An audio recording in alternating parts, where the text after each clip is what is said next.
এই চিংড়ি মাছগুলো যখন আমার রান্নাবান্না হয়ে গেছে দুপুরে, তখন এনে দিয়েছে। এবার রান্নাবান্না হয়ে গেলে তাড়াতাড়ি করে সমস্ত কিছু গুছিয়ে ঘরে নিয়ে আসা, চান করা, খাওয়া, তার মধ্যেই বাচ্চারা চলে আসে। বাচ্চাদের ছুটি দিতেই সন্ধে হয়ে যায়। তার মধ্যে আবার ছুটি দিয়েও জল আনা, তারপরে মুরগি গোছানো, এগুলো তো আমার ডেলি রুটিনের একদম পুরো কি বলবো, এগুলো করতেই হবে একের পর এক। তো সেই কারণে আমার আর মাছ করার সময় হয়নি।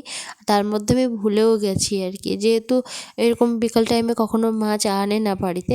এটা হচ্ছে ঘেরির মাছ, এই বছরের প্রথম এতটাই চিংড়ি মাছ পড়লো আর কি। তারপরে একটু রাতের দিকেই আমার মনে পড়েছে, তো আমি আর আনিনি, এই যে এখন কাটলাম। তরকারি আছে, ওটাই আমরা খাবো রাত্রে। আর একটু চিংড়ি মাছ ভাজা নিলে নিতে পারি বাবার আমি। তো এখন আপাতত ভাজি। আর রাতের বেলা তো সন্ধ্যেবেলা একবার মনে হয়েছিল আমার যে চিংড়ি মাছগুলো কাটা হয়নি, কিন্তু আমি আর ভয়ে বাইরে যাইনি। রাহির বাবা আসতেই আমি তাড়াহুড়ো করে চিংড়ি মাছ আর বটিটা দিতে বললাম। আর এতক্ষণ ধরে ওই কিছুটা খোসা তুলেছি, আর কিছুটা আছে। ততক্ষণে মায়ের সঙ্গে একটু কথা বলছিলাম। মায়ের সঙ্গে কথা বলাই হয় না, মানে একদমই সময় হয় না মায়ের সঙ্গে কথা বলার। মায়ের সঙ্গে কথা বলার খুব একটা সময় হয় না। এবারে মা একটু সন্ধ্যেবেলাটা ফ্রি থাকে, তো সন্ধ্যেবেলাটা আমার মেয়ে আবার কান্নাকাটি করে, খাওয়াতে হয়, ঘুম পাড়াতে হয়। একটু রাত্রি হলে মা ঘুমিয়ে পড়ে, একটু রাত্রে হলে আমরা আবার ভিডিও এডিট করি। তো যাই হোক, আজকে একটু কথা বলে নিলাম। ভাতটা আমার হয়ে গেছে, আর এই যে ভাজা এখন বসিয়ে দিয়েছি। আজকে রান্নাঘর থেকে ভিডিওটা শুরু করতে। এখন হচ্ছে বিট ভাজা, আর সাথে হবে এই যে বেগুন দিয়ে আলু দিয়ে রান্না হবে। এটা মেয়ে খাচ্ছে লেবু, তাই একসঙ্গে সব ধুয়ে এনেছি আর কি। তো যাই হোক, এটা আমি আলাদা করে রান্না করব। কালকে এইভাবে চিংড়ি মাছগুলো এনেছিল, তো রাতে অল্প করে খাওয়া হয়েছিল ভাজা, আর বাকিটা চিংড়ি মাছ দিয়ে আর এই একটু ভাজার সঙ্গে দেব, আর বেগুন দিয়ে রান্না হবে। রাই বাবা এখন এসেছে টিউশন থেকে, আর আমি আনতে বলেছিলাম সরষের তেল, বললো দোকান বন্ধ। তাড়াতাড়ি করে রান্না করে নিই, মেয়েকে নিয়ে একটুখানি আবার এক জায়গায় যেতে হবে, তো ওই জন্যই আর কি তাড়াহুড়ো করছি। তাড়াতাড়ি বাচ্চাদেরকে ছুটি দিয়ে উনানটা ল্যাপা দিয়েই আমি ভাত বসিয়ে দিয়েছিলাম। বাকি এখনও কাজকর্ম করে আছে, এখনও করিনি আর কি। এ দেখো, একটু জল এনে দাও না গো আমাকে রান্নার জন্য। কি বললি?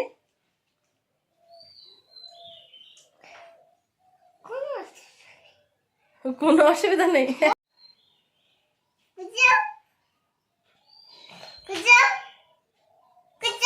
তো বিছানায় ছি করার পরে কেউ খুশি হতে পারে না? খুশি হব কি করে? তুই তো বিছানায় ছি করেছিস।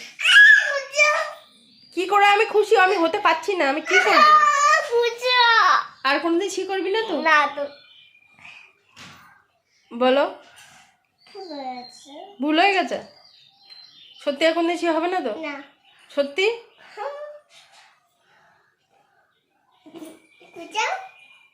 ঠিক আছে, আমি খুশি, কিন্তু আর কোনোদিন তুমি ছি করবে না।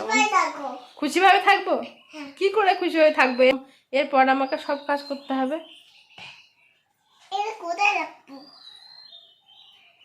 ওটা ও বাটির এক সাইডে রেখে দাও, বাটির এক সাইডে রেখে দাও। তো যাও।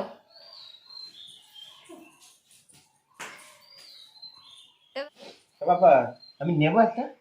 হ্যাঁ, কোনটা নেব? এটা। অসুবিধা আছে না? অসুবিধা নেই তো? হ্যাঁ। কি অসুবিধা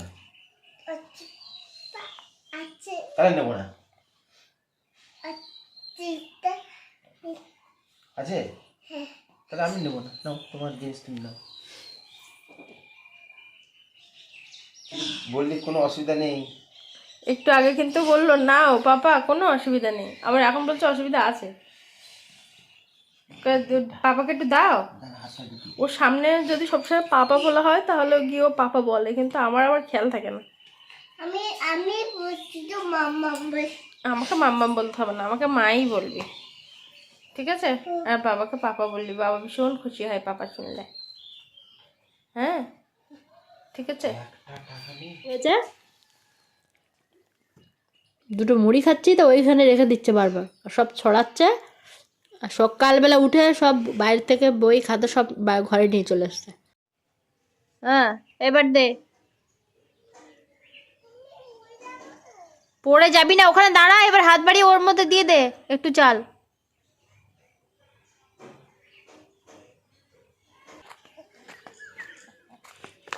দে,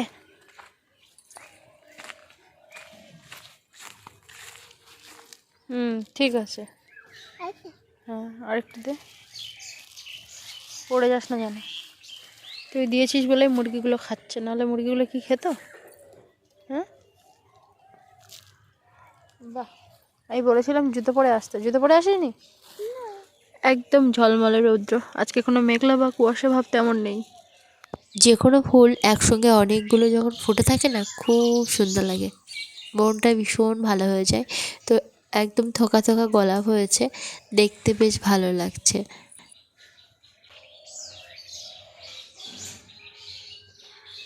আজকে হচ্ছে শনিবার, আপনাদের সঙ্গে দেখা হচ্ছে পরের দিনের ভিডিওতে। আজকে ভিডিওটা আসলে বেশ কয়েকদিনের ভিডিও জুড়ে জুড়ে করেছি, ওই জন্য একটু এলোমেলো হবে আর কি। তো যাই হোক, এখন সকালে কাজকর্ম আমার কিছু করে আর এখন বাইরেটা একটু গুছিয়ে নিচ্ছি। মেয়েকে খাইয়ে দিয়েছি, বললাম যে তুমি ঘরের মধ্যে গিয়ে একটু খেলতে থাকো। তো বলল ঠিক আছে। তো ওই জন্য ও আয়নার সামনে কি খেলছে খেলুক, এমনিতে একটু কয়েকটা টিপ দিলে ও একটু মুখের মধ্যে একটু কপালের মধ্যে একটু লাগাতে থাকে আর কি। তো যাই হোক, এখন আমি এগুলো চটপট কাজগুলো সেরে নিই। বেশ কয়েকদিন ধরে ডাব খাওয়া হয়েছিল, তো এইগুলো ভাবছিলাম যে বস্তার মধ্যে ঢুকিয়ে রাখবো, তারপর ভাবলাম যে শুকোতে তো অনেকটা দিন সময় লাগে, একটু রোদ্রে রাখলে শুকোতে থাকুক। তো ওই জন্য নারকেল গাছের ওই গোড়াটাই ওখানে রেখে দিচ্ছি। আসলে আমাদের বাড়িতে এত উইয়ের উৎপাত যে একটা জায়গায় যদি অনেক দিন মানে কিছু রাখা হয় তো সেখানে প্রচুর উই লাগে। এমনকি একটা নারকেল গাছের পুরো গোড়া থেকে অর্ধেকের বেশি পর্যন্ত উই লেগেছে, মানে মাটি পুরো ভর্তি করে ফেলেছে। মেয়ে একটু চুপচাপ থাকলে আমি ভাবি কতক্ষণে কোন কাজটা করব। এক্ষুনি এলাম বাড়িতে, আর এই যে কি করছো তুমি? ও খেলা করে, সারা দিন খেলা করে। কি বলছে?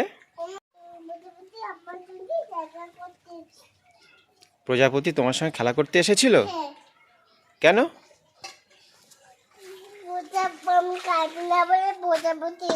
ও কাঁদো না বলে? হ্যাঁ, কাঁদলে কিন্তু আসবে না, কাঁদলে আসবে না। এমনি যদি তুমি ভালো থাকো, গুড গার্ল থাকো, তাহলে তোমার কাছে প্রজাপতিও আসবে, তোমার গায়ে বসবে।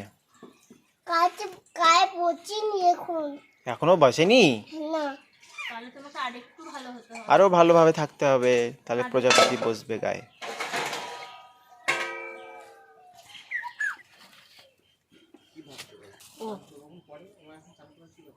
না না, জল আছে তাই চান করার কোনো দরকার না। তো মেয়েটা একটু চান করে দাও, আমি ঝক করে তাহলে রান্না করলাম।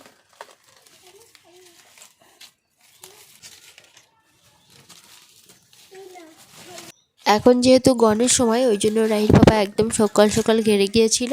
তো মাছ এনেছিল, আমার কাটা টাটা সব হয়ে গেছে, সবজি কাটা হয়ে গেছে। এই যে রান্নার জন্য কিছু জ্বালানি এনেছি, কিন্তু এগুলো একটু মানে কাঁচা টাইপের, খুব একটা জ্বলতে চায় না। তো মোটামুটি ভাতের উনুনটা একবার জ্বালিয়ে নিই।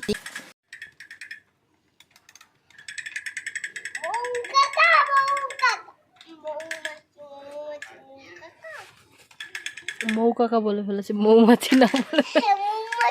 আচ্ছা নাও, মৌমাছি নাও।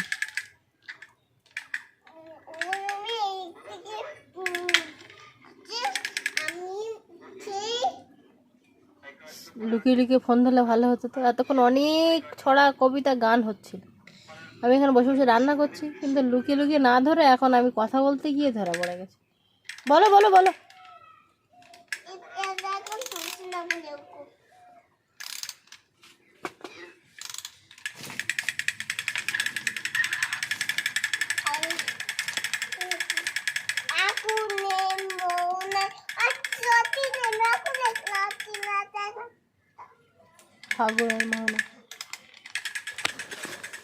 রাহি বাবা সকালবেলা এই মাছগুলো এনে দিয়েছিল, তো এই যে সব কাটা আমার হয়ে গেছে। আর দুটো পার্শে মাছ, এগুলো হচ্ছে ফুটফুটি মাছ, একটা চিতি কাঁকড়া। তো এগুলো দিয়েই রান্না করব।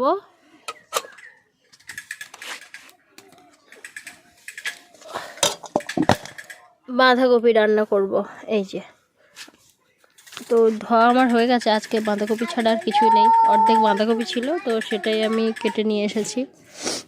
তো ভাবছি এতে অল্প করে চিংড়ি মাছ দিয়ে, বাকি চিংড়ি মাছ আর মাছটা দিয়ে একটুখানি ঝাল ঝাল করবো কিনা, গাছে টমেটো আনতে যাব, না হলে মানে হবে না তরকারি। তো দেখি একটুখানি টমেটো আনতে যাই। আর এদিকে ভাতটা অনেকক্ষণ থেকে আমি জাল দিচ্ছি, ফুটে উঠেছে দেখছি এখন।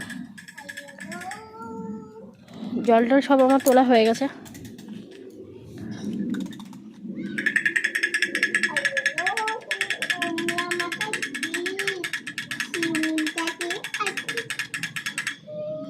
এত গান করি, সবাই তোর গান শুনতে চায়, তো তুই লজ্জা করিস কেন তুই? হ্যাঁ, হাইডল্লো তো লম্বা মাথার কে সেটা বল। খকা বাবু যাই ওটা বল, খকা বাবু।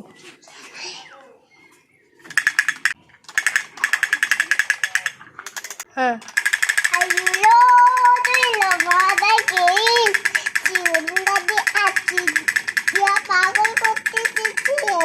পাগল করছে দেশে, যে গান লিখেছে সেই ভুলে যাবে তোর গান শুনে, সুর তাল কি লিখেছে ছন্দ সব ভুলে তোর গানই গাইবে।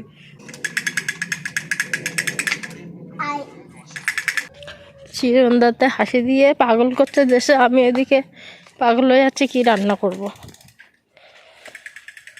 এখানে দেখছি একটা টমেটো পেয়ে গেছে।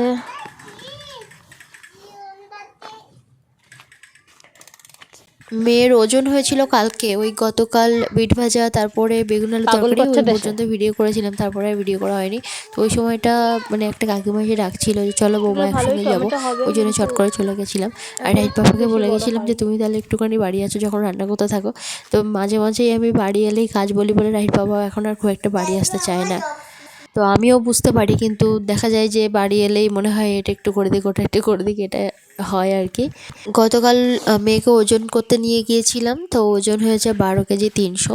তো গত মাসে যখন ওজন করেছিলাম, গত মাস নয় প্রায় 2 মাস 3 মাস হয়ে গেছে, তো যখন ওজন করেছিলাম তখন বকছিল যে কেন বাচ্চার ওজন এরকম কম হয়ে গেছে। তো যাই হোক, তারপরে ওর দিকে আমি আবার বেশি করে খেয়াল করি, তারপরে এখন আবার ওজনটা ঠিকঠাক এসেছে। মোটামুটি যতদিন না বাচ্চারা খেতে শেখে দেখা যায় যে ওদের পিছনে মায়েদেরই বেশি টাইম দিতে হয়। তো অন্যান্য কাজ বাজ ওই জন্য একটুখানি আমি কমই করেছি, এবং আমি বেশ কয়েকদিন ভিডিও একদম মানে দিতে পেরেছি, না হলে আমি ছেড়ে দিয়েছি। মাঝে বাচ্চার পিছনে বেশি আর কি খেয়াল রেখেছি। আমার মেয়ের বয়স হচ্ছে জুন মাস এলে 3 বছর হবে, এখনও বাকি আছে 3 বছর হতে। তো যাই হোক, এখন সাদা মাছগুলো আগে ভেজে নিই, তারপরে চিংড়ি মাছগুলো ভাজবো। চিংড়ি মাছের সাথে না ওই সাদা মাছগুলো তো কোনোদিনই ভাজা যায় না। তো যাই হোক, আজকে ভাবলাম যে সবজি যখন অল্প, তাহলে আলাদা করে কিছু মাছ নিয়ে একটু ঝোল করব, আর বাকি হচ্ছে বাঁধাকপি দিয়ে রান্না করবো চিংড়ি মাছ। বাগানে শাক আছে, ওই শাকগুলো লাগাতে হয় না, এমনিই হয়ে যায়। শান্তি শাক, তারপরে মাটি খড়া শাক, এগুলো মানে আছে আর কি। তো যাই হোক, আমার ওই খুঁটে বেছে তোলা বাচ্চা টাচ্চা অনেক সময় লাগে, তো ওই জন্য আমি আর তুললাম না আর কি। এই ভিডিওতে ভয়েস অ্যাড দিচ্ছি, আসলে কখন যে কি বলছি আমার মাথায় থাকছে না, কেননা কতবার যে মেয়েকে মানে সামনে সামনে ভয়েস অ্যাড দিচ্ছি যে কি বলবো। এখন আপাতত পিঠের উপরে রেখে দিয়েছি, বললাম যে তুমি পিঠের উপরে থাকো, ওই যে হাসছে, আমি একটুখানি ভয়েস অ্যাড দিয়ে দিই। মাঝে মাঝে ওরকমই হয়, অনেক কিছু বলবো ভাবি মানে ভয়েস অ্যাড দেওয়ার সময়, কিন্তু আর কোনো কিছুই মনে থাকে না। শোনা কি বলে, কি বলে, এটা কি চেয়ার বলে তাই? আর কি করে? হুক্কা হুয়া, হুক্কা হুয়া। আমার মেয়ের একটা গুণ খুবই ভালো, যেটা হচ্ছে ও কোনো কিছু ভাঙে না চট করে। ওর এত খেলনা না, একটা খেলনাকে তো ছোটো থেকে কোনো দিন ভাঙে না, বা কোনো কিছু ছড়িয়ে ফেলে না, বা কোনো কিছু টেনে নামিয়ে ও কাজ কোনো কিছু করে না। কিন্তু সমস্যাটা হচ্ছে ওকে কোলে করতে হবে, বা ওর মানে একটুখানি ভেজাল করা অভ্যাস, নাহলে সাইকেল নিয়ে চলো একটু রাস্তার দিকে, নাহলে আমাকে নিয়ে চলো একটু ঘুরিয়ে আনবে। কিন্তু ওইটা যখনই না হয় তখনই ওর মানে কান্নাকাটি শুরু হয়। রান্নাবান্না যত গুছিয়ে করা যায় খেতে ভালোই লাগে, কিন্তু আমার এখন হয়েছে কি যে কোনো রকমে আমাকে রান্না করতে হবে। তো ওই জন্য আদা বাটার ঝামেলায় যাচ্ছি না, ওই জন্য আমি কোনো কিছুই করছি না, পেঁয়াজ কুচি দিয়েই বেশিরভাগ তরকারি আমি সেরে ফেলি। তো যাই হোক, এখন এই যে আবারও পেঁয়াজ কুচি দিয়ে দিলাম, বাঁধাকপিটা তো আমার হয়েই গেল, পেঁয়াজগুলো বেশ লাল লাল হয়ে এসেছে, এখন দিয়ে দিলাম টমেটো। এই তরকারিটা খেতে আবার রাহির বাবার ভীষণ পছন্দ। তো যাই হোক, মাছ পড়বে ওই জন্য বেশ ভালোই লাগবে। তখন তো দেখলেন মশলা আমি কিছু গুলে রেখেছিলাম, তো বেশ কষানোর সময় দিতে হয়, কিন্তু আমার একদম খেয়াল নেই, জল ঢালার পর মনে পড়লো আর কি। রাহি স্নান হয়ে গেছে, এবার ড্রেস করে একদম বাবু হয়ে গেছে একদম। একটা কাঁকড়া পড়েছিল, বিক্রি করে দিয়েছি। বইয়ে দিল। তাই? হ্যাঁ, তারপর আমি টিপ করে ওরকম বলেছে? হ্যাঁ, আর তুমি আমাকে থেকে থেকে কি বলো?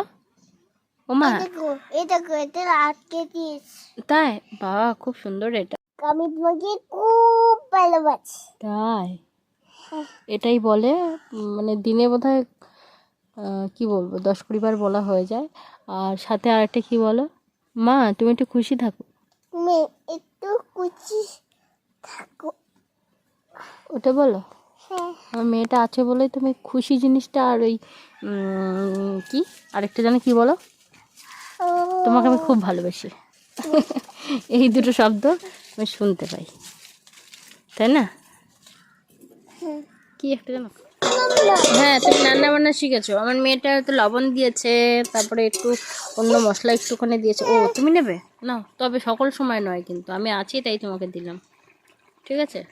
ব্যাস একটু নাড়াচাড়া দিয়ে দাও, ব্যাস এতেই তরকারির স্বাদ একদম পুরো ভরপুর হবে। হয়েছে না? খুব সুন্দর হয়েছে। ঝোলটাও আমার ঘন হয়ে এসেছে। বলবো। আর এই দুটো মাছ এর থেকে সোনা খাবে, আর বাকি চিংড়ি মাছের তরকারি আমরা খাবো, বলছো না?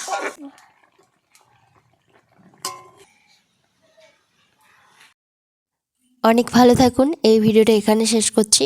আর এতক্ষণ ভিডিও দেখার জন্য আপনাদের সকলকে অনেক অনেক ধন্যবাদ। আর দেখা হচ্ছে পরের ভিডিওতে।